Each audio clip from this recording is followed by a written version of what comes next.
Hi guys, Mami Archer and Ellie Archer here. So, kanina ay nagkita kami ng ninang ni Ellie at nakisabay kami mula dito sa lugar namin hanggang doon sa Kadiwa Park. So, doon na lang kami bumaba sa Kadiwa Park and then tumawid, pumunta kami doon sa dry market at nakita namin yung mga fruits na magaganda. Syempre, hindi naman laging maganda yung mga fruits sa palengke. That's why hindi ako lagi nabili ng fruits. Kung maganda lang talaga, doon lang ako nabili.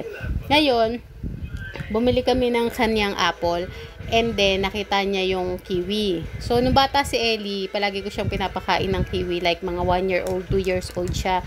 Ngayon, na medyo malaki na siya, lagi siya nagtuturo, kaya lang pangit yung kiwi. Kaya hindi ko siya binibilihan. So, binilhan ko siya ngayon kasi fresh yung kiwi at saka bago talaga.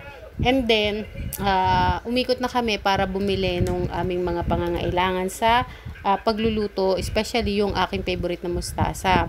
Tapos, ayan, binalatan ko kasi gusto daw niya may balat. And sabi ko, kakainin mo na ba ng buo yan? Sabi niya, doon kinagat niya. To sabi ko, i-slice natin para makita yung mga parang mga buto-buto nung kiwi. Kasi typically naman talaga, maganda din na nakikita yung buto-buto niya. Ngayon, sabi niya, Mami, parang gusto ko siyang gawing kiwi juice daw, no? Yung kiwi juice. Ginu-juice naman talaga yung yung kiwi. Tapos yun nga, nahirapan na akong magbalat dahil medyo matigas yung gitna. So, kinain ko na lang. Pero ako kasi kinakain ko yung niyan, yung balat niyan. Patay gutom. Patay gutom talaga, no? Kinakain ko yung balat ng kiwi, pero yung iba kasi hindi kinakain. So, dahil yun nga ang gusto ni Ellie, binalatan ko. Ngayon, sabi ko sa kanya, sige, kumuha ka din ng apple, tapos mag-share kayo ni Lolo. Kasi kaya hindi ko binigyan ng kiwi yung tatay ko, baka kasi samirin yung maubo-ubo siya. Pag sinasamid siya, nahihirapan siyang huminga. So, kawawa naman din yung matanda. Kaya ang sabi ko, apple na lang ang ibigay mo dun sa kay Lolo. Mag-share na lang kayo sa apple. Kasi madami din naman yung apple. So, hiniwa-hiwa ko lang para madali rin makakain ng aking tatay.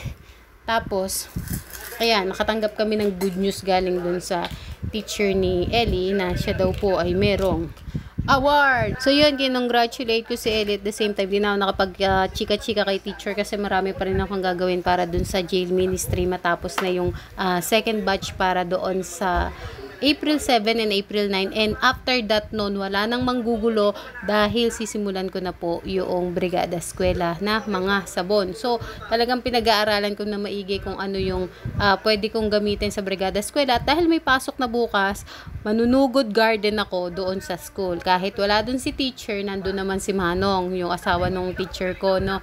So, sasabihin ko na lang kay Manong na, Kuya, kailangan ko ng ganito, ng ganyan-ganyan. So, isang kuhaan na lang para pag uwi ko ng bahay, isang gawaan na lang. Napaka-bless namin dun sa school garden kasi napakabait po talaga ng mga tao dun sa garden namin at saka wala kang dalawang salita. Kahit wala yung mga teacher namin talagang, Kuya, ganto, Kuya, ganyan, binibigay po talaga ni Kuya. Tapos syempre, dahil nga estudyante ako ni teacher dun, so ang kapal ng mukha ako, walang hiya talaga ako pagdating sa gusto ko to.